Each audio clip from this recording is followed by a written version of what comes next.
MP assistant professor का paper 1 जो है उसके लिए पीवाईक्यूज। इसमें हम एमपी गवर्नमेंट द्वारा एमपीपीएससी द्वारा जो पेपर कराए गए हैं पहले, जिनमें एक पेपर जो है एमपी का होता है, उसके क्वेश्चन सॉल्व कर रहे हैं। चलिए स्टार्ट करते हैं।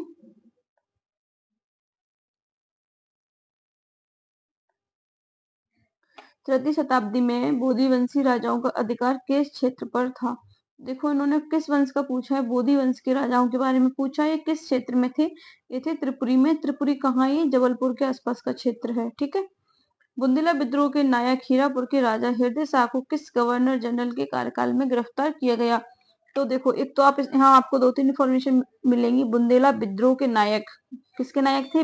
बुंदेला विद्रोह के नायक थे। कहाँ? हीरापुर में रहते थे और हीरापुर के राजा थे ये। उनका नाम था हृदय शाह। यदि क्वेश्चन आ जाए कि जो हृदय शाह थे वो कहाँ के राजा थे? हीरापुर के, और संबंधित थे बुंदेला विद्रोह से। बुंदेला विद्रोह से। ठीक है।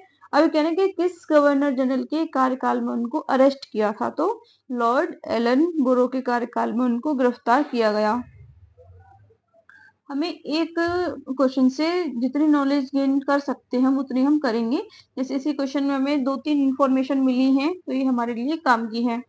महाकौशल राजनीतिक परिषद का गठन किसके नेतृत्व में हुआ? सेठ गोविंदास की में हुआ। और ये कब हुआ ये हमें खुद पता लगाना है। जंगल सत्याग्रह के सर्वप्रथम मध्य प्रदेश किस जिले में हुआ? यानी कि जो जंगल सत्याग्रह था ना वो सबसे पहले कहाँ स्टार्ट हुआ था एमपी में? तो ये हुआ था सिवनी में। इसमें ऑप्शन दिया है रीवा खंडवा। रीवा खंडवा तो है ही नहीं। सिवनी या बैतूल में हुआ था, तो यहाँ बैतूल नहीं है तो क्या हो गया हमारा आंसर? सिवनी हो गया। सिवनी में किसने स्टार्ट किया था इसको? दुर्गा शंकर मेहता ने किया था। ठीक है, मेहता। और बैतूल में किसने स्टार्ट किया था? बैतूल वाले को क्या बोलते हैं? घोड़ा डोंगरी सत्याग्रह बोलते हैं बैतूल वाले को। ये किसने स्टार्ट किया था? चलो मैं ही बता देती हूँ। ये गंजन कोरकू ने किया था। गंजन कोरकू, घोड़ा डोंगरी वाला। निम्न में से किस संस्कृत काव्य साहित्य की रचना गोंड राजा संग्राम शाह ने की? यानी कि संग्राम शाह ने क्या लिखा? रस रत्नमाला लिखा। किस भाषा में लिखा? संस्कृत में इन्होंने लिखा है। यदि क्वेश्चन आ गया कि इसकी भाषा क्या है, रस रत्नमाला की भाषा क्या है? संस्कृत है। किसने लिखा है इसको? संग्राम शाह ने लिखा है। और संग्राम शाह जो है कहाँ के राजा हैं? ये गोंड राजा हैं। ठीक है, गोंड जनजाति से इनका संबंध है। कालूजी महाराज का मेला एमपी के किस जिले में लगता है? खरगोन में लगता है। निम्न में से किसके शासनकाल में सास बहु मंदिर का निर्माण कार्य पूरा हुआ? सास बहु मंदिर आपने कल पिछले पेपर में देखा था, ग्वालियर का किला पूछा गया था। ठीक है, कि किसने किलों के मोती में, किलों की माला में एक मोती बोला है? बाबर ने बोला हुआ था। हम कल वाला पेपर भी जो है रिकॉल करेंगे, किसने बोला था? बाबर ने। और मैंने आपको बताया था कि इस किले को जिब्राल्टर ऑफ इंडिया भी कहते हैं। जिब्राल्टर ऑफ इंडिया भी इसको हम कहते हैं। आज देखो उसी ग्वालियर किले से क्वेश्चन पूछा गया, लेकिन उन्होंने कहीं भी ग्वालियर का किला जो है मेंशन नहीं किया। लेकिन हम जानते हैं कि जो सास बहु मंदिर है कहाँ पे है? ग्वालियर के किले में है। किसने बनाया? किसके उसमें बनाई है? महिपाल ने बनाया, राजा महिपाल। और ये कहाँ के राजा थे? ये मुरैना और सिंघोनिया रीजन जो था ना वहां ये कछपात वंश के राजा थे। कछपात वंश के राजा थे कौन? महिपाल। इन्होंने बनाया सास बहु मंदिर। सास बहु मंदिर का जो रियल नाम है वो क्या है? सहस्त्रबाहु। सहस्त्र बाहु मंदिर इसका रियल नाम है, लेकिन इसका नाम जो है सहस्त्रबाहु बोलते बोलते क्या पड़ गया? सास बहु पड़ गया। और हमें ये भी चीज पता लगाना है कि जो ग्वालियर का मंदिर है वहां एक ऐसा मंदिर है जो उत्तर भारत में ना, नॉर्थ इंडिया में बना एकमात्र द्रविड़ शैली का मंदिर है। कैसी शैली का? द्रविड़ शैली का। कौन सा मंदिर है?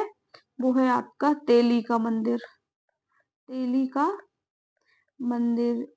ये भी कहाँ है? ग्वालियर किले में है। एक और क्वेश्चन पूछा जाता है ग्वालियर किले से। ग्वालियर किले में कौन कौन से दरवाजे हैं? तो वह 5 दरवाजे हैं और उनके बारे में आपको जानकारी हासिल करना है, कौन कौन से दरवाजे हैं। देखो मंदिर निर्माण की शैली, चलो मैंने आपको बताया है द्रविड़ शैली क्या है, एक मंदिर निर्माण की शैली है। ठीक है, मंदिर निर्माण की शैली कितनी शैली होती हैं? 3 होती हैं। एक होती है नागर शैली। नागर शैली मतलब उत्तर भारत के जितने मंदिर है ना मोस्टली नागर शैली में है। द्रविड़ शैली, दक्षिण भारत के जितने मंदिर हैं वो किसमें है? द्रविड़ शैली में है। एक होती है बेसर शैली, इसमें क्या होता है? नॉर्थ और साउथ दोनों का कॉम्बिनेशन होता है। ठीक है, चलिए आगे बढ़ते हैं। अगरिया जनजाति अपने किस शिल्प के लिए जानी जाती है? बताइए अगरिया जनजाति का क्या काम है? अगरिया जनजाति क्या काम करती है? अगरिया जनजाति जो है लौह शिल्प का काम करती है, यानी कि लोहे से संबंधित चीजें बनाती है। लोहे को गलाकर ये लोहे की चीजें जैसे कि आपका तवा, कढ़ाई, चिमटा, इस टाइप की चीजें हो गई, ये बनाती है। उस्ताद हाफिज अली खां एक प्रसिद्ध क्या थे? सरोद वादक थे, सरोद वादक। हिड़ गायन की प्रथा किस क्षेत्र में है?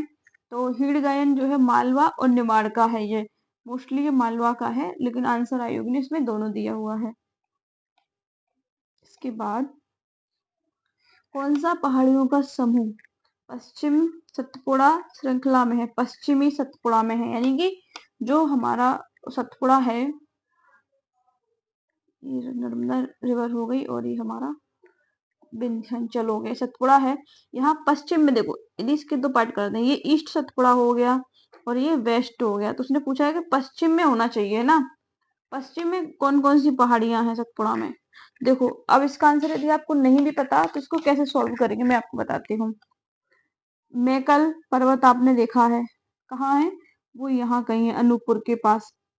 अनूपपुर, मैकाल अमरकंटक में है, तो ये कहाँ हो गया? ईस्ट में हो गया, तो ये तो है नहीं। ठीक है, मैकाल इसमें भी है, ये भी नहीं है। दूसरा देखो इसमें डिंडोरी भी गई, डिंडोरी तो यहाँ कहीं है ना, हमने कल देखा था इधर कहीं है।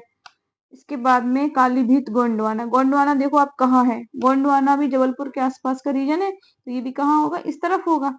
तो ये वेस्ट में पूछ रहा है, वेस्ट में फिर क्या बचा हमारे पास? बीजागढ़, बड़वानी, असीरगढ़ की पहाड़ियां। और आपको यदि अब तब भी समझ में नहीं आ रहा, फाइंड आउट नहीं कर पा रहे कि आपको इनमें से कुछ नहीं पता, तो आपको यदि बड़वानी पता है ना, बड़वानी कहाँ है? बड़वानी वेस्ट में है, तो आप इसको सॉल्व आसानी से कर सकते हैं। इसलिए एमपी पढ़ते टाइम, एमपी के जो जिले हैं ना, यदि आपने एमपी पढ़ते टाइम 2-3 जैसे काम कर लिए, जैसे मैं आपको बताती हूँ, ये हो गया हमारा एमपी।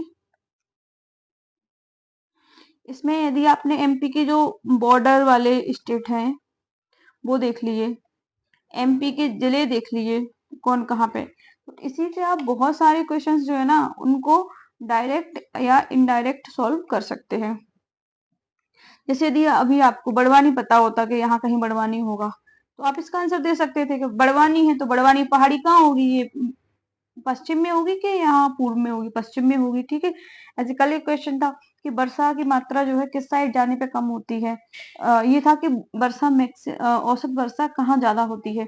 तो डिंडोरी था, शिवपुरी वगैरह ये थी, तो बाकी सब इधर उधर कहीं पे मतलब लोकेट थे। जो जिले थे ना, यहाँ पे डिंडोरी था, तो हमें पता था कि यहाँ डिंडोरी है, वर्षा इधर से ज्यादा स्टार्ट होती है, तो हम इसको आसानी से कर सकते थे। और बॉर्डर जो स्टेट है ना, इसको लेके देखो एक क्वेश्चन बताती हूँ। आजकल एक क्वेश्चन पूछ रहा है आयोग कि कौन सी परियोजना है ना वो किस किस राज्य के साथ मिलके है। एक पूछी थी बाणसागर, पिछले पेपर में मैंने आपको बाणसागर परियोजना बताई थी। इसमें उन्होंने बोला कि ये यूपी, बिहार प्लस में झारखंड की है। अब आपको यूपी की है कि नहीं, बिहार की है कि नहीं, ये नहीं पता, लेकिन आपको पता है कि झारखंड तो कहीं बॉर्डर ही नहीं लगता एमपी का, तो झारखंड तो कैसे भी पॉसिबल ही नहीं है, तो हम इसको सॉल्व कर सकते थे। ऐसे ही आप देखोगे कि बहुत सारे क्वेश्चंस है ना, आपको दो चीजें बस पता हो कि बॉर्डर स्टेट पता हो, ये आप मतलब कम समय में स्मार्ट वर्क में आपको बता रही हूँ, आपको बॉर्डर स्टेट पता है और आपको एमपी के जिले बस पता है। जलेबी एकदम अच्छे से ना याद हो तो भी चलेगा, एक रफ आइडिया है कि नॉर्थ में कौन से हैं, साउथ में कौन से हैं, ईस्ट में कौन से हैं और वेस्ट में कौन से हैं, तो भी आप इसको इजीली सॉल्व कर सकते हो एमपी का पेपर। चलिए India state of forest report 2019 के अनुसार एमपी के कितने प्रतिशत भूभाग पर वन पाए जाते हैं? तो 2019 के अकॉर्डिंग उन्होंने पूछा है, और ये रिपोर्ट आपको पता है हर 2 साल में आती है और इससे हमेशा क्वेश्चन आता है। तो अभी आपको 23 वाली याद करनी है, ये 23 के अकॉर्डिंग इसका आंसर लगाना है। वैनगंगा नदी आबाद क्षेत्र निम्न में से किस आबा तंत्र का हिस्सा है? वैनगंगा नदी जो है ना, ये देखो एमपी के इस रीजन में है, यहाँ यहाँ वैनगंगा, ठीक है। और इंडिया की एक रिवर है गोदावरी, ऐसे जाती है, ये उसमें जाके मिल जाती है। तो ये किसका हुआ क्षेत्र हुआ? गोदावरी का। तो वैनगंगा किसका हवा तंत्र का हिस्सा है? गोदावरी का। आपको ये भी नहीं पता तो आप इसमें देख सकते हो। आपको बस ये पता है ना कि ये साउथ में है, साउथ ईस्ट में है ना, दक्षिण पूर्व में निकली है एमपी के। तो आप देखोगे कि जो नर्मदा नदी है वो कहाँ है? पश्चिम की ओर जा रही है, और ये विंध्याचल और सतपुड़ा के बीच में है। तो आंसर होगा नहीं। हमें बस रिवर तो पता है वैनगंगा साउथ में है, तो ये नहीं है, नर्मदा नदी नहीं है।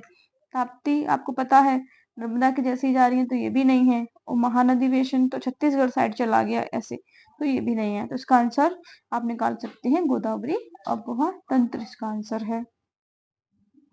एमपी के उत्तर पश्चिमी भाग पर मुख्यतः कटीले वन एवं झाड़ियां पाई जाती हैं। मध्य प्रदेश का पश्चिमोत्तर भाग अर्ध शुष्क जलवायु का क्षेत्र है। देखो अब ये क्वेश्चन हमें नहीं पता, हम इसको कैसे सॉल्व करेंगे ये मैं आपको बता दूं। देखो यदि आपने ज्योग्राफी पढ़ी है, पहले से आपके बेसिक्स क्लियर हैं, तो आपके लिए ये क्वेश्चन बहुत इजी है, इसमें कुछ भी नहीं है। देखो हमें अगेन एमपी का मैप याद होना ही चाहिए, ठीक है। पश्चिमोत्तर भाग यहाँ होता है नॉर्थ, साउथ, ईस्ट और वेस्ट, ठीक है। पश्चिम होना चाहिए, उत्तर होना चाहिए, तो लगभग ये एरिया हो गया हमारा, ठीक है। ये वो क्या बोल रहे हैं? कटीले वन और झाड़ियां पाई जाती हैं। अब आप बताइए कटीले वन और झाड़ियां कहाँ पाई जाएंगी? जहां पर अर्धशुष्क जलवायु होगा, यानी वहां पे वर्षा कम होगी, शुष्क एरिया होगा। तो अब सोचो क्या एमपी में ऐसा एरिया है क्या? अब ये हम कब पता लगा पाएंगे? जब हमें थोड़ी सी ज्योग्राफी की नॉलेज होगी, ठीक है।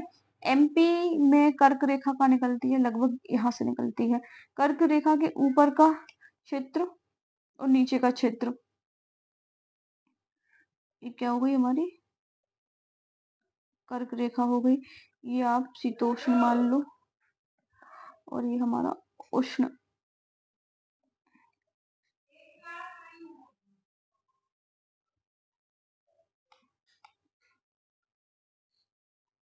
ठीक है। तो जो उत्तर और पश्चिम वाले जिले हैं ना, वो कहाँ आते हैं? हमारे उष्ण और शुष्क रीजन में आते हैं, उष्ण और शुष्क रीजन में आते हैं। तो उष्ण और शुष्क रीजन में क्या होता है? वर्षा कम होती है। वर्षा जहां जहां कम होती है वहां पे कैसे कटीले पेड़ उगते हैं। अब आप बताओ कटीले पेड़ मतलब कांटे वाले पेड़। अब कांटे वाले पेड़ क्यों उगते हैं? देखो यदि इसमें बड़ी बड़ी पत्तियां होंगी ना, तो ये क्या करेंगे? अपने भोजन बनाने के लिए, भोजन कैसे बनाते हैं? फोटोसिंथेसिस के थ्रू बनाते हैं, सनलाइट से, और जमीन से पानी लेते हैं, ठीक है। पानी ज्यादा लेंगे ये लोग, और पत्तियों के थ्रू भोजन बनाएंगे। जितनी बड़ी पत्ती उतना ज्यादा भोजन, है ना, उतना ज्यादा पानी ये लोग लेंगे। लेकिन जो कांटे वाले पेड़ होते हैं ना, अब जहाँ पानी ही नहीं है तो वहां क्या करेगा? फिर पेड़ भी कांटे वाला उगता है। कांटे वाले पेड़ जो होते हैं ना, उनमें देखो ऐसे कुछ कांटे होते हैं, पत्तियों के बाष्पीकरण के थ्रू खाना बन रहा है इनका, इसमें कांटे होते हैं, इसमें छोटे छोटे पत्ते होते हैं। तो पत्ते छोटे, खाना कम, पानी कम, ठीक है। और कांटे जो है ना, ये क्या करेंगे? इनमें जो पानी है हमारा, बाष्पीकरण कम होगा। क्यों? क्योंकि ये एकदम नुकीली सतह है इनकी, इनकी सतह ऐसी है। तो जितनी ज्यादा चौड़ी सतह होगी या जितना ज्यादा एरिया, उतना अधिक बाष्पीकरण होगा। जितना कम एरिया उतना कम बाष्पीकरण होगा। तो कम पानी जहाँ होता है वहां पे कांटे वाले पेड़ उगते हैं। आई होप आपको ये समझ में आ गया होगा।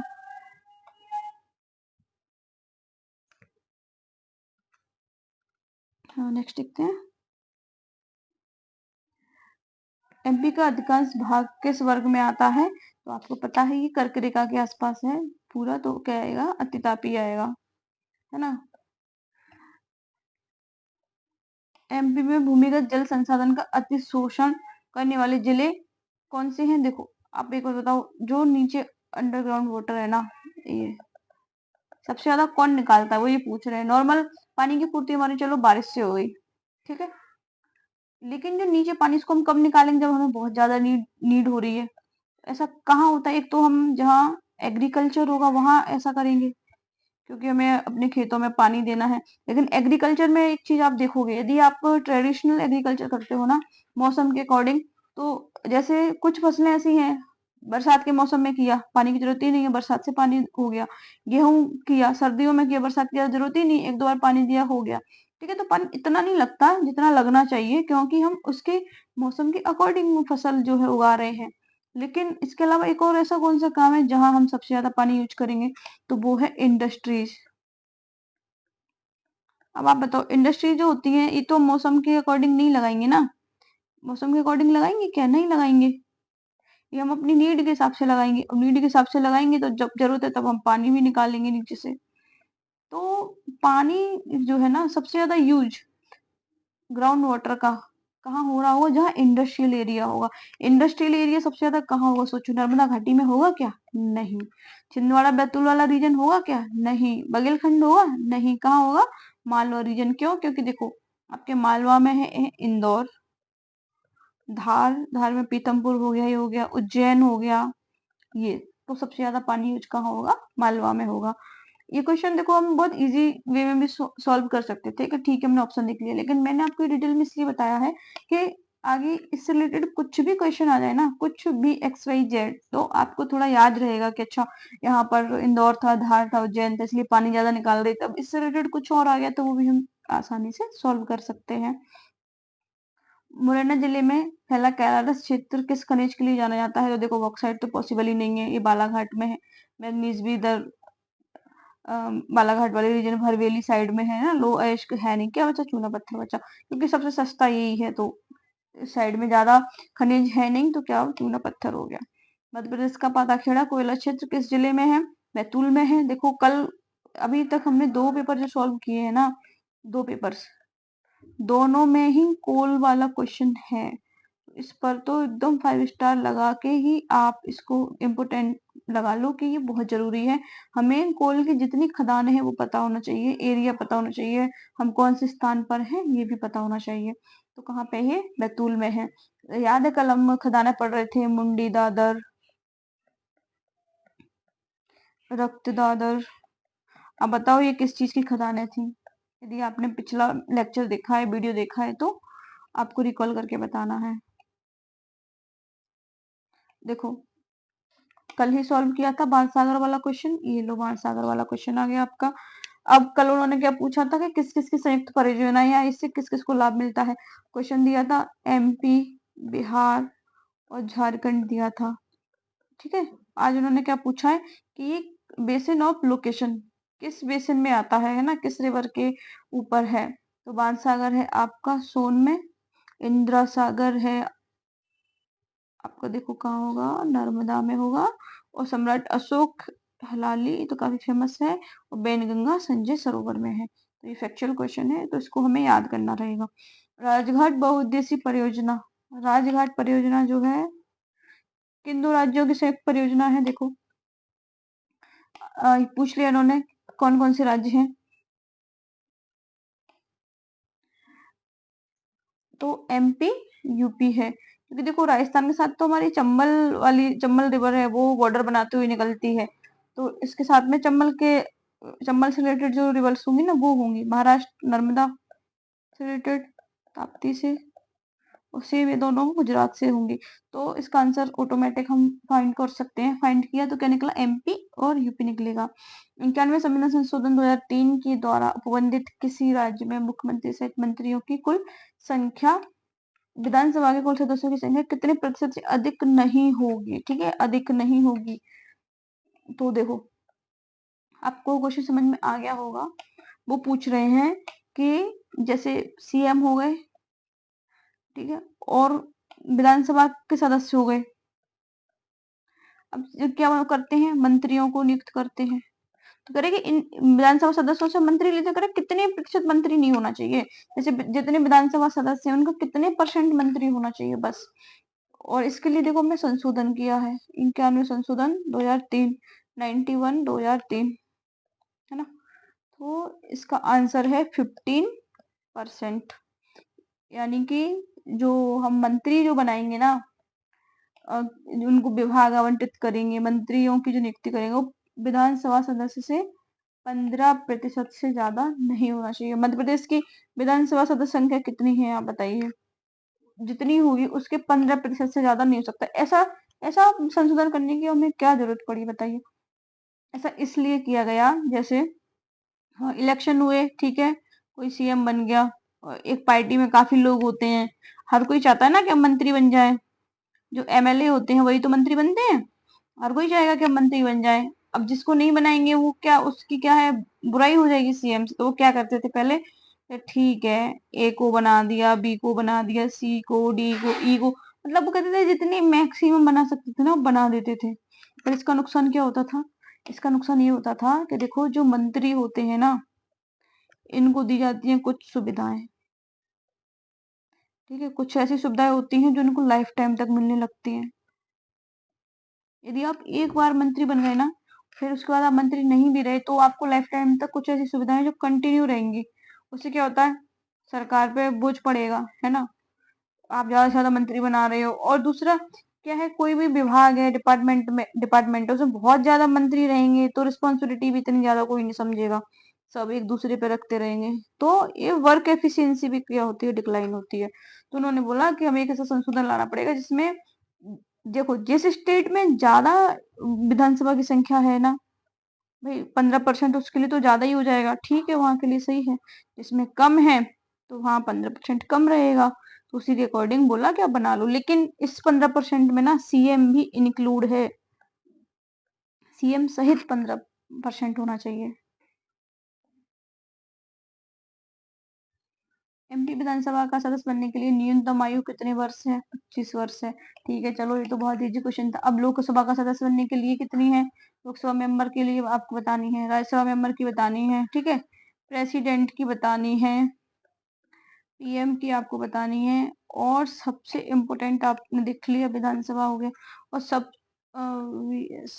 सबसे इम्पोर्टेंट है, आप मुझे बताओ कि एक सरपंच बनने के लिए कितने होना चाहिए, ठीक है। एमपी पंचायती राज विधेयक 1993 किस विधानसभा में स्थापित किया गया। देखो पंचायत का नाम लिया, पंचायत का क्वेश्चन आ गया, है ना। तो उन्होंने बोला कि एमपी का जो पंचायती राज विधेयक था ना 1993 वाला सॉरी, तो किस विधानसभा में स्थापित किया गया। यानी कि विधानसभा में, जिस विधानसभा में उसको लाया गया था बिल को, वो कौन से नंबर की थी, 10वें नंबर की थी। अच्छा, ये कौन से संशोधन के थ्रू इसको लाए थे हम, ये आपको बताना है। और ये कौन सी अनुसूची में है, ये भी। अब आप ये मत सोचो कि सब कुछ हमें ही बताना है, ये इसलिए जिससे कोई एक क्वेश्चन हम सॉल्व कर रहे हैं ना, हम हमारा माइंड जो है एक्टिव रिकॉल करे, कि कंटिन्यू एक्टिव रिकॉल करे चीजों को, कि अच्छा ये क्वेश्चन हमने देखा। यदि आपने पहले पंचायत से रिलेटेड कुछ पढ़ा है तो आपको पता होना चाहिए कि उसमें आयु कितनी क्या है, ग्राम सभा का कार्य क्या है, ग्राम सभा क्या है ना, कौन सा संशोधन था, कौन सी अनुसूची थी। पिछले पेपर में डिस्कस किया था कि जो पंचायत है अपने यहाँ, पंचायती राज है, वो कितने स्तर का है, कितने स्तर है उसमें, 3 स्तर हैं। तो हमें एक क्वेश्चन से क्वेश्चंस मिलते हैं कि भाई को सॉल्व करने का यही तरीका होता है। एमपी योजना आयोग का गठन कब हुआ, 24 अक्टूबर 1972 को हुआ। तो फैक्चुअल है, उसमें कुछ करना ही नहीं है हमें। नेक्स्ट चलो, और थोड़ा स्पीड मेंटेन करते हैं। कारखाना या कारखाने जो चूने के भंडार के आसपास किसके लिए स्थापित किए जाते हैं। अब आप बताओ, जहाँ चूना पत्थर है, कहाँ, अभी हमने ऊपर क्वेश्चन देखा था कहाँ पे था, कैलारस से निकल रहा था, ठीक है, पिछला क्वेश्चन भूल ना जाओ इसलिए बता दिया। तो क्या चूना पत्थर से लोहा बन सकता है, लोहे में कुछ काम आएगा क्या, प्लास्टिक में, कपड़ा में, या सीमेंट में। आप जानते हो कि सीमेंट काय से बनती है, चूने से बनती है ना। सीमेंट की मशीनें लगी रहती है, चूना पत्थर के बड़े बड़े पत्थर होते हैं, आपने कहीं देखा हो, कहीं कहीं पे लगी रहती है। एक साइड गिट्टी गिट्टी जैसी बना देती है वो, एक साइड में बारीक सीमेंट जैसा बनाते हैं कुछ, फिर उसमें ये लोग कुछ मिलाते हैं। तो कहने का मतलब ये है कि जो चूना पत्थर है ना, सीमेंट के लिए क्या है, रॉ मटेरियल है, रॉ मटेरियल है। कौन सा जिला शक्कर से संबंधित नहीं है, शक्कर उद्योग से? देखो सबसे पहले आपको यदि नहीं भी चीजें पता ना, नरसिंहपुर बताओ। सॉरी, चलो ऐसा करना, नरसिंहपुर में क्या होता है, गन्ना सबसे ज्यादा होता है, तो यहाँ तो शक्कर होगा ही होगा, तो ठीक है। हरदा और बुरहानपुर, यहाँ भी क्या है, शक्कर मिल है कुछ फेमस। और एक हो गया कैलारस, मुरैना का कैलारस जो है, वहां शक्कर मिल है। तो इसका आंसर हो गया कोई नहीं, है ना, इस सब में शक्कर मिल है। उन्होंने पूछा कि नहीं है, तो जब आंसर सभी यस यस है तो फिर नन ऑफ द अबव हो जाएगा। 1921 के मध्य राष्ट्रीय परिवार स्वास्थ्य सर्वेक्षण, national family health survey 5 NFHS के अकॉर्डिंग कुल शिशु मृत्यु दर कितनी है? आप एक चीज देखो, इन्होंने जनगणना के अकॉर्डिंग नहीं पूछी है, जनगणना 2011 या फिर 1 या 11 के अकॉर्डिंग नहीं पूछा, इन्होंने पूछा है NFHS 5 जो सर्वे होता है ना, उसके अकॉर्डिंग कितनी है। तो हमें इसको पढ़ना है, ये फैमिली हेल्थ सर्वे होता है। राज्यपाल का कार्य मेहमानों की इज्जत करना, चाय भोजन दावत देने के अलावा कुछ नहीं। किसने बोला? पट्टाभी सितारमैया ने बोला कि राज्यपाल का कुछ खास काम नहीं है स्टेट में, वो बस मेहमानों की मेहमान नवाजी कर सकते हैं। इनका स्टेटमेंट है जो कि ऐसे के ऐसे ही आता है तब। विशेष आर्थिक क्षेत्र है ना, special economic zone SEZ। Crystal IT park कहाँ पे है? इंदौर में है। ये आप जब MPSC का ऑफिस जाते हो ना, तो आपको कहीं रास्ते में मिलता है क्रिस्टल IT पार्क। जनगणना 2001 के आंकड़ों के अनुसार कौन सा युग्म सुमेलित नहीं है? देखो हम 2011 की जनगणना पढ़ रहे हैं, इन्होंने पूछ ली 1 की, तो हमें समझ में आया कि ये जो पेपर 1 होते हैं ना, पेपर 1 और 2 के साथ में पेपर 1 MP का होता है, जिन जिन एग्जाम्स में भी होता है, उनमें थोड़ा सा कुछ क्वेश्चन तो ऐसे इजी रहते हैं, आपको कॉन्सेप्ट क्लियर है तो आ जाएंगे। कुछ ऐसे ऐसे भी रहते हैं कि थोड़ा सा आपने पढ़ा भी हो, यानी कि देखो कंपेरेटिव स्टडी करी हो आपने 1 की और 11 की, तो ही आप इसको सॉल्व कर सकते हैं। तो इसका आंसर यूपी का 740 है जनसंख्या घनत्व। लेकिन अब आपको ये पता है तो आपको वर्तमान वाला भी पता होना चाहिए, MP का भी वर्तमान पता होना चाहिए, इनका भी और इनका भी। ये तो एक नॉर्मल सा आपका होमवर्क है, ठीक है। संयुक्त राष्ट्र महासभा के 78वें सत्र के अध्यक्ष के रूप में किसे चुना गया? यानी कि देखो UN में क्या होता है, एक तो UN सिक्योरिटी काउंसिल होती है, एक क्या होती है, महासभा होती है। ये दो ही तो इम्पोर्टेंट है सबसे ज्यादा। तो महासभा का कौन सा सत्र चल रहा है? 78वां। अब सत्र है, महासभा है, यानी कि एक सभा है, उसका कोई अध्यक्ष भी होगा, तो अध्यक्ष कौन को चुना गया है? डेनिस फ्रांसिस, ठीक है।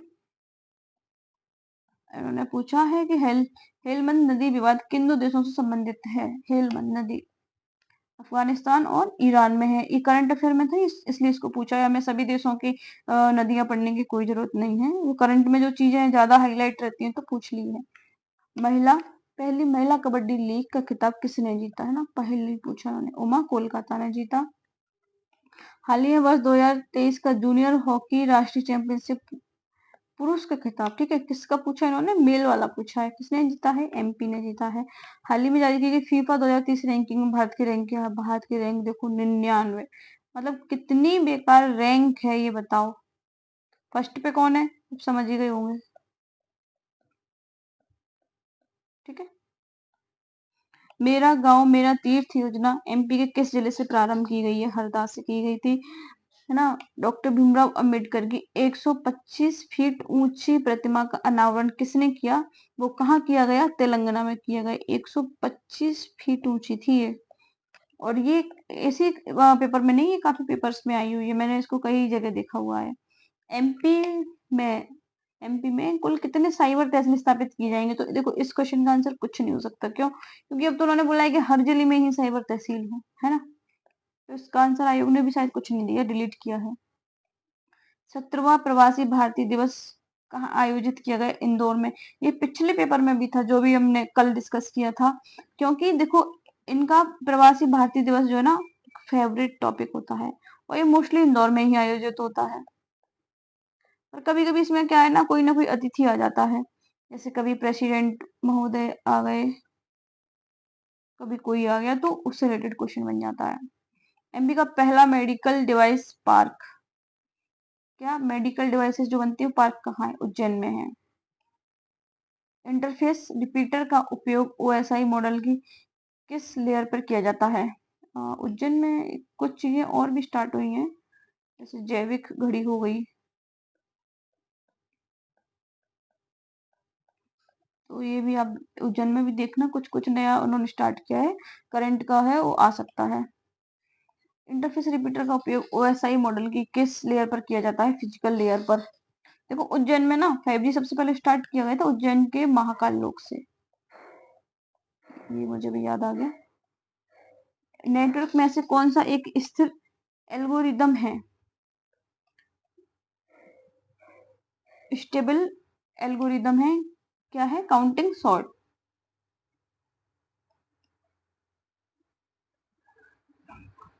सफल ई गवर्नमेंट कार्यान्वयन के लिए निम्न में से कौन सा बुनियादी आवश्यकता है? ई गवर्नमेंट मतलब समझते हो, जैसे गवर्नमेंट है या गवर्नमेंट का कोई एक ऑफिस मान के चलो, उसमें इलेक्ट्रॉनिक रूप से काम हो रहा है। कैसा हो रहा है? इलेक्ट्रॉनिक रूप से काम हो रहा है। इलेक्ट्रॉनिक रूप क्या होता है? जैसे आप एक नॉर्मल एग्जांपल के तौर पे आप एक तहसील मानिए, ठीक है, तहसील में आपको बनवाना है कास्ट सर्टिफिकेट। अब वो तहसील में कैसा काम हो रहा है? वो तहसील ई गवर्नेंस के थ्रू काम कर रही है। E governance, e governance means electronic governance. तो इलेक्ट्रॉनिक गवर्नेंस में सबसे पहले आपको क्या करना पड़ेगा? अप्लाई करना पड़ेगा। ऑनलाइन आपने अप्लाई किया, फिर वो जो भी अथॉरिटी है उसके पास जाएगा, फिर वेरीफाई करेंगे, उसके बाद में आपको ये मिल जाएगा, आपका सर्टिफिकेट मिल जाएगा। इसमें क्या हुआ ना, आपको ज्यादा ऑफिस के चक्कर बार बार नहीं काटने पड़ेंगे। क्या नहीं करना पड़ेगा? ऑफिस के चक्कर बार बार नहीं काटने पड़ेंगे, सारा काम ऑटोमेटिक सिस्टम से, कंप्यूटर सिस्टम से डिजिटल वे में हो रहा है। अब इसके लिए वो कह रहे हैं कि हमें बुनियादी आवश्यकता क्या है, हमें क्या क्या चीजें इसके लिए चाहिए कि ये जो है अच्छी तरीके से काम कर सके, ई गवर्नमेंट का काम हो सके। तो देखो आईसीटी इंफ्रा होना चाहिए। आजकल ऑफिसों में ना एक स्वान कक्ष हो गया है। स्वान कक्ष में क्या होता है, काफी सारे इनके बड़े बड़े सिस्टम्स रखे रहते हैं, और वहाँ एक ये लोग एक इंजीनियर को बिठाते हैं, वाईफाई कनेक्शन वहीं से रहता है, ठीक है, और भी जितने सारे कनेक्शन है ना पूरे ऑफिस के कंप्यूटर के वहीं से रहते हैं। तो कुछ इश्यू आता है तो सभी लोग वहीं जाते हैं स्वान कक्ष में कि अच्छा ये प्रॉब्लम आ रही है हमारे सिस्टम में, तो वो आगे देखते हैं और वहां से वो ठीक करते हैं। तो आईसीटी इंफ्रा होने लगा, इंफ्रा आजकल ऑफिसों में प्रोवाइड किया जा रहा है, ठीक है। और संस्थागत ढांचा होना चाहिए, भाई इसको चलाने वाला भी तो हो कि आपको पता चल ऑनलाइन अप्लाई किया है ना, जो अथॉरिटी है उसको ऑनलाइन वर्क की कुछ नहीं आता, तो कैसे काम चलेगा? साक्षर नागरिक होना चाहिए, आईसीटी साक्षर नागरिक। अब यदि हमें ये 3 ऑप्शन दिख रहे थे तो हम सोचते कि यार गवर्नमेंट में नागरिक का क्या काम था, लेकिन देखो अब इंफॉर्मेशन एंड कम्युनिकेशन टेक्नोलॉजी है ना, जब व्यक्ति को उसका ज्ञान ही नहीं होगा, जो कोई अप्लाई कर रहा है कास्ट सर्टिफिकेट के लिए, उसको यही नहीं पता कि ऑनलाइन अप्लाई कैसे करूं, कहाँ से करूं, ऑनलाइन होता क्या है, उसको नॉलेज ही नहीं है ना, वो साक्षर ही नहीं है आईसीटी को लेकर, तो वो कैसे काम कर पाएगा? नहीं कर पाएगा। तो उसके लिए ये सारी चीजें जरूरी हैं। और नेक्स्ट क्वेश्चन देखते हैं, ई प्रोक्योरमेंट किसका एक उदाहरण है? देखो प्रोक्योरमेंट मतलब होता है कि जो आपने वेयर हाउसेस देखे होंगे ना, वहां पे आपने देखा होगा कि बहुत सारा गेहूं रखा रहता है और चावल रखे रहते हैं, यानी कि जो गवर्नमेंट है ना, किसानों से लेके अपने पास इकट्ठा कर लेती है उस चीज को, प्रोक्योर कर लेती है अपने पास, इकट्ठा कर लेती है, जब जरूरत पड़ती है ना तब वो देती है जरूरतमंद लोगों को। जैसे कि जरूरत पड़ी तो पीडीएस के थ्रू दे दिया, जो सार्वजनिक वितरण प्रणाली होती है ना, पीडीएस, जिसमें राशन कार्ड लेके जाते हैं गेहूं चावल लेने के लिए, उसके थ्रू दे दिया। जब कभी बहुत कम उसका सप्लाई हो गई किसी प्रोडक्ट की, तब उसको मार्केट में रिलीज कर दिया, ठीक है, प्राइवेट सेक्टर को बेच दिया। तो ये पूछ रहे हैं कि किसका एक उदाहरण है? देखो गवर्नमेंट टू गवर्नमेंट तो है ही, जैसे कि एफसीआई है, एफसीआई के गोदामों में रखा है कोई भी प्रोडक्ट, रखा है आप मान के चलो गेहूं और चावल रखा है, गेहूं और चावल रखा है। अब उसके बाद में पीडीएस वालों को चाहिए कि हमें जो नागरिक हैं, बीपीएल वाले, एपीएल वाले, उनको क्या करना है? ये वितरण करना है। तो वो किससे लेंगे? गवर्नमेंट से ले लिया उन्होंने, तो एक सिस्टम हो गया हमारा गवर्नमेंट टू गवर्नमेंट सिस्टम। सरकार से नागरिक पीडीएस के थ्रू वो कहाँ जाएगा, पब्लिक पे जाएगा। पीडीएस कौन चलाता है, गवर्नमेंट चलाती है, तो गवर्नमेंट से कंज्यूमर आ गया, वो सिटीजन आ गया, नागरिक हो गया, कंज्यूमर भी कह सकते हैं। सरकार से व्यापार, अब मैंने आपको बोला था कभी कभी ये प्राइवेट सेक्टर को भी बेच देते हैं, इनको ठीक ठाक दाम मिलते हैं, तो किसानों से क्या करते हैं, ये तय रेट पे खरीद लेते हैं, जैसे कि आपने एमएसपी सुना होगा। अब ये मैं बहुत डिटेल में बताऊंगी तो ये एक क्वेश्चन में काफी टाइम लग जाएगा, लेकिन आप समझो एमएसपी गवर्नमेंट क्यों देती है, एक फिक्स रेट क्यों देती है, क्योंकि गवर्नमेंट कहती है कि इस रेट पे तुमसे हम खरीदेंगे। किसानों से क्या कहती है, आप फसल उपजाओ, चिंता मत करो, हम इस रेट पे खरीदेंगे आपको, जैसे कि 100 रुपए कोई रेट है तो 100 रुपए तो हम आपको मिनिमम देंगे ही देंगे। और गवर्नमेंट क्या करती है, इसको गवर्नमेंट अपने घर में यूज करती है क्या, नहीं, गवर्नमेंट इसको स्टोर करती है, वेयर हाउसेस जो होते हैं वहां स्टोर करती है, और जरूरत पड़ने पे क्या करती है, इनको रिलीज करती है मार्केट में, ठीक है। तो गवर्नमेंट टू कंज्यूमर हो गया। अब प्राइवेट सेक्टर को यदि गवर्नमेंट दे रही है, गवर्नमेंट टू बिजनेस हो गया, बिजनेस वालों को दे दिया, ठीक। नेक्स्ट, HTML वेब पेज को पढ़ और प्रस्तुत कर सकता है वेब ब्राउजर, ये तो बहुत ही बेसिक क्वेश्चन है। क्या है, देखो हम एमपी के क्वेश्चंस पे हम ज्यादा फोकस कर रहे हैं, क्यों, क्योंकि देखो पेपर 1 में ना पढ़ने को तो बहुत कुछ है। अब इस बार तो उन्होंने और भी चीज ऐड कर दी, उन्होंने एक्ट भी ऐड कर दिए हैं, 3-4 एक्ट जो पहले आते थे एमपीपीएससी में, वो उन्होंने अब ऐड कर दिए हैं, है ना। एमपी तो है ही आपका, इसके अलावा ये आपका आईसीटी वाला वो भी है, सूचना प्रौद्योगिकी वाला, उसके अलावा करंट अफेयर है। लेकिन आप देखो ना, 50 क्वेश्चन के लिए आप इतनी सारी चीजें पढ़ोगे क्या, नहीं ना। तो आप ऐसी चीजें पढ़ो जिससे आपको कम पढ़ना पड़े और ज्यादा आपके मार्क्स आए। ज्यादा चीजें पढ़ोगे आप भूल भी जाओगे, और अभी टाइम के हिसाब से तो आप ऐसी चीजें पढ़ो, कम पढ़ो, मार्क्स आपके ज्यादा आने चाहिए। तो ये जो सूचना प्रौद्योगिकी वाला, आईटी वाला, ये वो क्या बोलते हैं, क्वेश्चन जो आते हैं ना, ये ऐसे आते हैं कि या तो बहुत सिंपल रहेंगे आप कर लोगे, या फिर ऐसे रहेंगे कि आपको पता भी नहीं, आपके सिर से चले जाएंगे, आप बहुत डीप स्टडी करे हो तो ही आप सॉल्व कर पाओगे। तो इससे अच्छा है कि इनको छोड़ के ना हमें आगे जो एमपी हमारे हाथ में है, जिसमें आपको सिर्फ एक बुक को ही रीड करनी है, और उस बुक से बाहर आपके कुछ क्वेश्चन जाने ही नहीं, आप उसको सॉल्व करो ना, ठीक है। तो हमारा फोकस यहाँ एमपी पे ही ज्यादा रहेगा। Simple mail transfer protocol port number पर संचालित होता है, 25 पे होता है ये। उपभोक्ताओं के बीच सूचना या वित्तीय लेन देन, लेकिन आमतौर पर किसी व्यवसाय के माध्यम से मध्यस्थता को क्या कहा जाता है। देखो ये कह रहे हैं उपभोक्ताओं के बीच, है ना, कंज्यूमर के बीच कोई इंफॉर्मेशन हो गई, है ना, कोई फाइनेंशियल लेन देन हो गया किसी व्यवसाय के माध्यम से। अब वो आपस में करें, लेकिन उनके पास एक मीडिएटर भी होना चाहिए। तो मैं आपको समझाती हूँ कैसे, तो क्या कहा जाता है। जैसे देखो, बिजनेस टू कंज्यूमर, हमने क्या किया,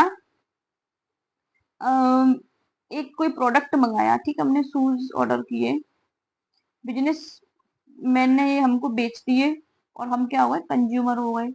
अब इसमें बताओ, मीडिएटर कोई चाहिए, तो मीडिएटर क्या हो गया यहाँ, फ्लिपकार्ट मान लो। फ्लिपकार्ट पे हमने ये सब किया, फ्लिपकार्ट उसमें इन्वॉल्व नहीं है ना, हमने तो किससे खरीदा, सेलर से खरीदा, किससे खरीदा, सेलर से खरीदा। ऐसे देखो, अब इसके दो आंसर दिए हैं, एक कंज्यूमर टू कंज्यूमर भी दिया है, यानी कि ऐसी कोई चीज जो कस्टमर है आपस में खरीदते बेचते हैं, ऐसा क्या होता है। जैसे आप ओला पे गए, आपको कोई बाइक बेचनी है, आपने कोई बाइक डाल दी उस पे, ठीक है, आप भी क्या है, आप भी तो कस्टमर ही है, आप भी कंज्यूमर है, और आपने किसी को दे दी, वो भी क्या है, कंज्यूमर, तो सी टू सी हो गया। कौन सा विज्ञापन आधारित ऑनलाइन राजस्व मॉडल नहीं है, यानी कि ऐसा कोई जिससे एड क्रिएट होता है और रेवेन्यू जनरेट होता है, कौन सा नहीं है, तो सभी हैं, इसका आंसर कोई नहीं हो गया। Man in the middle attack निम्न में से किस एल्गोरिदम में पाया जाता है, तो ये आरएसए में और डिफी हेलमैन में पाया जाता है। अब एक और है 8 क्वीन प्रॉब्लम, एक सेकंड ना, 8 क्वीन प्रॉब्लम जो है निम्न में से किस सर्चिंग मैकेनिज्म से संबंधित है, डेप्थ फर्स्ट सर्च में भी होती है और हिल क्लाइंबिंग सर्च में भी होती है। तो ठीक है, काफी टाइम हो गया इसको अपन को डिस्कस करते करते, अब हाँ कंप्लीट हो गया है। यदि आपको ये सीरीज अच्छी लग रही हो तो आप चैनल को सब्सक्राइब करें, और इस चैनल पे अभी तो हम फोकस कर रहे हैं एपी के एग्जाम के ऊपर, है ना। उसके बाद में हम एमपीपीएससी का भी इस पे स्टडी करेंगे और यूपीएससी का भी करेंगे। और आपको इस चैनल पर जो है ना एक क्वालिटी एजुकेशन मिलेगी, क्वालिटी लेक्चर्स मिलेंगे, आपको समझ में भी आएंगे, बस आप थोड़ा सा पेशेंस रखें। और इसके अलावा हम इस पे ना नेट जीआरएफ पॉलिटिकल साइंस के लिए स्टार्ट करेंगे, पॉलिटिकल साइंस के लिए, ठीक है।